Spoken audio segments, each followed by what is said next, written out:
Oke, kita lanjutkan part yang kedua terkait dengan pembahasan Trinitas ini.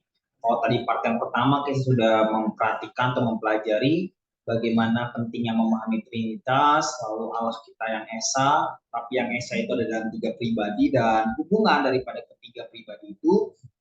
Maka kita masuk ke bagian yang kelima dan keenam yang menjadi hal yang sangat penting juga yang perlu kita pahami tentang perbedaan daripada Tritunggal itu. Ya, tiga pribadi yang berbeda satu dengan yang lain. Jadi ini menjadi gagasan yang harus kita pahami sebelum nanti kita masuk dalam kesimpulan yang tentunya menarik juga untuk kita pelajari. Nah, apa perbedaannya? Pertama, Allah Bapa. Bapa adalah Allah, sama tadi. Putra dan Roh Kudus adalah Allah. Tapi ingat, ini adalah atau Bapa itu satu pribadi tersendiri. Ya, satu pribadi tersendiri. Dan ya, dia adalah kekekalan. Yes, sama. Pribadi kedua Yesus dan Roh Kudus kekal ya. Dia maha hadir, beda. Yesus nggak maha hadir. Yesus dalam pribadinya, dia dari dunia 2000 tahun lalu. Tidak tampak dan abadi. Abadi sama, tapi tidak tampak. Nah ini silakan dibaca ya, banyak ini. Saya berharap dibaca ya. Saya sudah baca. Tapi saya harap rekan-rekan baca semua ayat ini diberikan referensi untuk kita bisa memahami maksud daripada perbedaan tiga pribadi itu. Anak adalah Allah, satu pribadi tersendiri sama dengan Bapa dan Roh Kudus. Dia adalah pribadi yang terpisah, dapat dilihat melalui inkarnasi yang menjadi manusia. Itu kalau anak. Dan anak itu telah ada sebelum dia lahir di dunia, sama seperti Yesus. Sama seperti Bapa. Dia adalah kekekalan bersama-sama dengan Bapa dan Roh Kudus. Ini silakan rekan-rekan dibaca ayat-ayat ini, di pause dulu YouTube-nya, lalu dibaca semua ayatnya. Jadi jangan masuk kepada pembahasan sebelumnya kalau belum dibaca. Yang ketiga, Dan kalau kita lihat ayat-ayatnya beberapa mengatakan bahwa berfirman Allah, jadilah terang lalu terang itu jadi. Berfirman Allah itulah adalah anak. Anak kita adalah firman Allah itu, logos dalam bahasa Yunani-nya. Oleh firman Tuhan, langit telah dijadikan. Oleh firman Tuhan itu adalah anak. Tadi kita udah baca ya, Yohanes 1 ayat 1 sampai dengan 14, ayat 14 mengatakan bahwa firman itu telah menjadi manusia. Segala sesuatu dijadikan oleh dia, yaitu firman, dan tanpa dia tidak ada satupun yang telah terjadi dari segala sesuatu yang dijadikan. Karena iman kita mengetahui bahwa alam semesta telah dijadikan oleh firman Allah. Sehingga apa yang kita lihat telah terjadi dari apa yang tidak dapat kita lihat. Terakhir Roh Kudus. Roh Kudus itu adalah Allah, satu pribadi tersendiri. Dia bukanlah suatu pengaruh, tapi pribadi, bukan kayak kuasa yang keluar gitu loh. Wah, kayak orang kamehameha, wah, bukan. Ya, karena di Amerika banyak orang memahami bahwa Roh Kudus hanya sebagai kuasa saja yang menyembuhkan, menghibur. Betul, tetapi dia adalah pribadi. Sama dalam kekalan dan sama dengan Allah Bapa dan Anak sama-sama dalam kekalan. Silakan dibaca ayat demi ayatnya ini yang menguatkan perbedaan daripada ketiganya. Ya. Contoh, Yohanes pasal yang ke-15 dan ke-26, jikalau penghibur yang akan kuutus dari Bapa datang, yaitu roh kebenaran yang keluar dari Bapa, ia akan bersaksi tentang aku. Karena kepada kita Allah telah menyatakan oleh roh, sebab roh menyelidiki segala sesuatu, bahkan hal-hal yang tersembunyi di dalam diri Allah. Siapa gerangan di antara manusia yang tahu apa yang terdapat di dalam diri manusia selain roh manusia sendiri yang ada di dalam dia? Paham?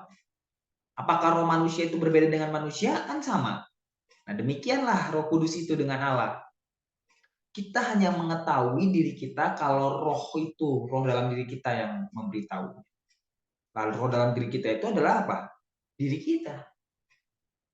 Nah, demikian pula Allah, tidak ada orang yang tahu apa yang terdapat di dalam diri Allah selain roh Allah. Sehingga roh Allah dan Allah itu adalah satu. Tetapi mereka berbeda. Nah, mari kita lihat ajaran yang salah tentang Trinitas. Nih, yang pertama, triteisme. Ya, triteisme, tri artinya tiga, teis artinya Tuhan. Triteisme mengatakan kita memahami atau percaya tiga Tuhan. Ini salah. Atau monoteisme. Mono itu satu gitu ya. Oh kan benar monoteisme. Orang Kristen tapi terlalu sederhana. Udah satu klok. Gak bisa. Esah klok. Gak, kekristenan dalam keesaannya di dalamnya adalah Bapa, Anak, dan Roh Kudus. Modalisme peran. Jadi bagaimana perannya itu beda-beda gitu. Oh, misalkan modalisme peran itu bahwa ya tergantunglah Allah mau menunjukkan perannya sebagai apa. Kalau Senin sebagai Bapa, Selasa sebagai Roh Kudus, ya Rabu sebagai Yesus. Ini modalisme peran. Nggak bisa. Ya, ketiganya bersama-sama terus. Atau modalisme historis. Maksudnya gini, kalau di perjanjian lama itu eranya Allah Bapa gitu. Kan nggak ada Yesus dibilang di perjanjian lama. Tapi kalau perjanjian baru itu eranya Yesus yang berinkarnasi menjadi manusia. Tapi sekarang nih zaman-zaman akhir itu eranya Roh Kudus. Ya, khususnya setelah peristiwa Pentakosta di Kisah Rasul pasal yang kedua. Nah, ini perlu ditolak nih gagasan seperti ini. Ada juga Sabellius atau Sabellian. Dia mengajarkan bahwa Tuhan Allah itu adalah Esa. Itu oke, tapi lihat Bapa, Anak, dan Roh Kudus adalah modalitas atau cara penampakan diri Allah yang Esa itu yang beda. Ini yang tadi saya bilang, Sabellius ini adalah salah satu orang yang mengajarkan konsep Trinitas yang salah. Dia menggambarkan konsep Trinitas itu secara historis terang. Lihat, pada awalnya Allah menampakkan diri sebagai Bapa, Pencipta, dan Pemberi hukum. Ini perjanjian lama bukan? Sudah itu Allah menampakkan diri sebagai juru selamat yang melepaskan umatnya. Lalu pada Pentakosta,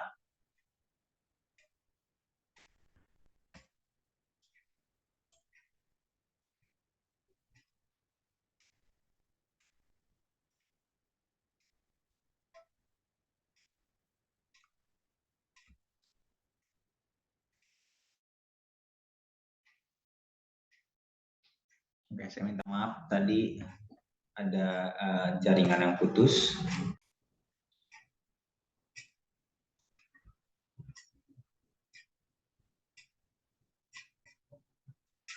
Oke, saya lanjutkan ya. Tentang tadi salah satu contoh ajaran yang salah itu dari Sabellian. Ya, jadi dia memisahkan. Oke, saya lanjutkan. Ya, jadi ajaran Sabellian itu memisahkan antara peranan Yesus, peranan Bapa, Yesus, dan Roh Kudus. Jadi perjanjian lama itu peranannya itu Bapa, perjanjian baru Yesus, dan sekarang era Roh Kudus itu adalah peranannya adalah Roh Kudus. Origenes pun, seorang bapak gereja pun juga pernah melakukan kesalahpahaman tentang Trinitas. Ya, dia katakan bahwa Tuhan Allah adalah satu atau Esa sebagai lawan dari yang banyak. Tuhan adalah sebab dari segala sesuatu yang ada. Nah, dengan perantara Logos atau Firman, Tuhan Allah yang roh adanya berhubungan dengan dunia benda. Allah adalah zat ilahi yang bersifat kekal. Lalu aktivitas Logos lebih rendah dibandingkan aktivitas Bapa. Ia adalah pelaksana kehendak Bapa. Ini kan dia membuat tingkatan. Dan Roh Kudus dianggap sebagai zat Allah dengan tingkat yang ketiga. Jadi dibuat 3 tingkat itu. Nah, ini juga pemahaman yang salah daripada Trinitas yang ada oleh bapak-bapak gereja dalam sejarah. Lihat kayak gini. Bapa, Anak, dan Roh Kudus. Nggak bisa. Ya, 3 seperti ini. Ini yang jelas. Ya, pada Allah terdapat 3 pribadi yaitu Bapa, Putra, dan Roh Kudus. 3 pribadi ilahi itu mempunyai wujud ilahi yang satu dan sama. Nah, ini berarti wujud Bapa adalah juga wujud Putra dan wujud Roh Kudus. Tuhan Allah yaitu Bapa pada dirinya memiliki akal. Nah, akal itu dikeluarkan dalam wujud firman yaitu logos yaitu anak. Maka logos disebut anak. Sedangkan Roh Kudus pada awalnya ada di dalam logos yaitu saat logos menjadi manusia dan sengsara. Bagaimana prinsip penuntun untuk kita memahami Trinitas? Ada beberapa hal yang perlu kita catat. Yang pertama, kita harus memahami bahwa apakah ada misteri yang dihargai? Harus ada prinsip misteri. Jadi, kita nggak bisa memahami semuanya. Tetap Allah itu adalah Allah yang misteri. Jangan sampai konsep Trinitas yang kita bangun menghanguskan misteri Allah Trinitas. Tetap kita sudah belajar, tapi tetap Allah itu adalah Allah yang misteri. Misteri itu jangan saudara pahami sebagai rahasia atau hal yang serem. Enggak, misteri itu sesuatu yang kita nggak akan bisa kenal secara menyeluruh karena kita manusia, berbeda hakikat dengan Allah. Gitu. Sama seperti binatang dengan manusia. Bisakah binatang mengenal manusia? Bisa. Makanya kadang dipanggil, Eli, Eli, datang dia. Tapi apakah binatang tahu perasaan manusia sepenuhnya? Dia bisa aja ketika melihat kita sedih, dia diam, dia di samping kita. Tapi apakah dia tahu kesedihan kita karena apa? Karena berbeda hakikat itu. Ingat, kita ini manusia, dia itu Allah. Jangan samakan kita dengan Allah. Tapi Allah itu menjadi manusia, itulah luar biasanya. Allah turun dari tingkat yang paling tinggi menjadi manusia. Atau kita manusia jadi binatang, itu kan luar biasa. Tapi ini Allah jadi manusia untuk boleh bisa memahami dan mengenal kita. Tetapi tetap, sekalipun Allah telah menjadi manusia, tetap Allah adalah Allah yang kita nggak bisa pahami sepenuhnya. Yang kedua, prinsip keesaan. Apakah keesaan Allah diakui dan dengan demikian menempatkan kekristenan sebagai pewaris iman Israel? Diakui nggak? Atau ada indikasi ditampilkan bahwa pemahaman itu politeistik, baik dalam simbol ataupun penjelasan. Jadi tetap harus ada prinsip keesaan. Harus tetap ada keesaan. Ya. Lalu yang ketiga, apakah kesetaraan hakiki ketiga pribadi ilahi diakui? Apakah ketiganya itu sama? Atau ini ada hierarki? Tadi derajat-derajat keilahian, atas Bapa, kedua Anak, ketiga Roh Kudus. Kalau udah kayak gitu, salah. Yang benar adalah setara. Yang keempat, ada nggak persekutuan relasional? Ketiga, ya, persekutuan relasional. Apakah persekutuan tunggal yang relasional dari ketiga pribadi lain diakui secara kekal? Sejak awal, ya kan, apa dari awal penciptaan sudah ada Roh Kudus, sudah ada Yesus. Apakah diakui? Kalau enggak, jelas salah. Sampai sekarang juga, jangan bilang sekarang cuma Roh Kudus. Bapa dan Yesus tetap ada pribadinya. Nah, atau adakah klaim yang menegaskan bahwa ketiga pribadi entah secara kekal atau sementara terpisah? Nah, kalau terpisah ini udah jelas dia sesat. Salah. Kayak gitu kan misalnya gitu. Yesus dari kecil sampai umur 30 tahun tuh masih manusia biasa. Nanti umur 30 ketika dibaptis jadi Allah, itu salah. Oh, kalau Yesus di dunia berarti Bapa lagi di sorga. Itu udah salah. Yang kelima kita lihat. Prinsip distingsi. Artinya apa? Perbedaan. Diakui nggak? Kita tadi mengakui, makanya tadi saya mengajarkan ketiga perbedaan itu. Kalau saya nggak mengajarkan itu, saya udah salah. Nah, kalau kita dengar pengajaran bahwa ketiga pribadi itu sama, nggak berbeda, itu pengajaran yang salah. Makanya atau adakah klaim yang mengaburkan perbedaan ketiganya dan cenderung untuk menyamakan ketiga pribadi ilahi sebagai tiga fungsi dan karya belaka. Ini juga salah. Yang keenam, prinsip kesatuan ekonomik, artinya apakah kebersamaan karya ekonomi ketiganya pribadi tegaskan?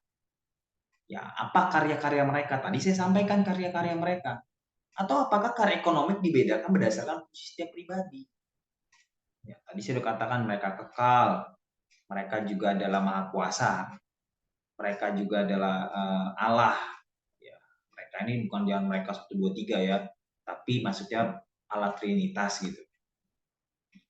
Nah, sebab ini hal yang perlu kita pahami. Opera Trinitas et extra sun indivisa. Maksudnya apa? Karya Trinitas keluar bagi ciptaan tidak bisa pernah terpisah. Seluruh karya penciptaan, pemeliharaan, penyelamatan, dan penyempurnaan adalah karya Allah Bapa, Anak, dan Roh Kudus. Ini nggak bisa terpisah. Terus. Ya, jadi di penciptaan ada Bapa, ada Roh Kudus di sana, ada Anak di sana. Ketika nanti Yesus dibaptis, di sana ada Bapa, ada Roh Kudus. Ketika disalib pun demikian. Yang ketujuh yang perlu kita pahami adalah prinsip partisipasi. Apakah terbuka ruang partisipasi bagi seluruh ciptaan, yaitu kita manusia, alam, binatang, dalam persekutuan Trinitas? Atau Allah Trinitas itu sangat sekali terpisah? Kalau terpisah sudah jelas ajarannya salah. Tapi kalau kita bisa berhubungan, bersatu dengan Allah Trinitas, maka ajarannya itu benar. Lalu prinsip kesatuan hipotastik, khususnya untuk Yesus, apakah kesatuan dari kedua hakikat sang anak dipertahankan? Tadi Yesus sebagai Tuhan dan Allah, sebagai Tuhan dan manusia. Ya. Jadi kalau ada pengajaran yang mengatakan Yesus itu hanya manusia, bukan Tuhan, itu salah. Nah, saya meyakini dan ini kebenaran firman bahwa Yesus itu tidak pernah sedikit pun melepaskan kealahannya. Dia adalah Allah, dia adalah manusia. Atau apakah diberi ruang kebercampuran, keberubahan, keterbagian, atau keterpisahan kedua hakikat itu? Dipisahin. Waktu Yesus disalib, itu dia sebagai manusia bukan sebagai Tuhan. Nah ini kan kalau dia nggak paham konsep hipotastik ini, dia akan ngomong kayak begitu. Atau ada yang bilang kayak gini, wah penyelamat itu adalah Allah Bapa, bukan Yesus katanya. Yesus itu hanya pelaksana tugas. Nah ini kan juga salah. Karena kan keselamatan dari Bapa ini cuma pelaksana tugas. Keselamatan diberikan kepada Yesus, jalanin. Enggak. Mereka satu pribadi itu, tiga pribadi itu bersatu. Kuat gitu, sempurna. Jadi ini adalah prinsip yang harus kita pahami. Prinsip misteri, prinsip keesaan, kesetaraan, persekutuan relasional, distingsi atau perbedaan, kesatuan, partisipasi dan kesatuan hipostatik. Kesimpulannya, memahami pengajaran Trinitas membuat iman kita semakin kokoh bahwa Allah yang kita sembah adalah Allah yang hadir dalam kehidupan kita. Dia adalah Allah yang memeluk kita dan memperhatikan kita. Oleh karena itu, biasakan setiap hari untuk meninggikan Allah Trinitas sebagai pribadi yang mencintai dan menolong kita. Ayo tinggikan Allah Trinitas. Bangun pagi nyanyi kepada Allah Trinitas. Selamat pagi Bapa, selamat pagi Yesus, selamat pagi Roh Kudus. Nah itu. Jadi diulang-ulangi terus. Bangun hubungan. Ketika berdoa pun demikian. Allah Bapa, Roh Kudus, Tuhan Yesus, aku datang padamu. Ya, kiranya pemahaman ini bisa kita ulang-ulangi. Dan kalau ada pertanyaan silahkan disampaikan. Dan kiranya bisa menjadi jawaban atas pertanyaan-pertanyaan kita. Mari kita bersatu dalam doa. Bapak, kami mengucap syukur kami telah belajar bagian firman-Mu tentang Trinitas. Kiranya kami semakin kagum dengan karya Trinitas. Dan kiranya Roh Kudus terus mencintai dan mengasihi kami, Tuhan. Berikan kami kekuatan untuk boleh terus memahaminya dan membangun hubungan dengan Allah Trinitas yang memeluk dan menyayangi kami. Hanya dalam nama-Mu kami berdoa mengucap syukur. Haleluya. Amin. Amin. Tuhan Yesus memberkati.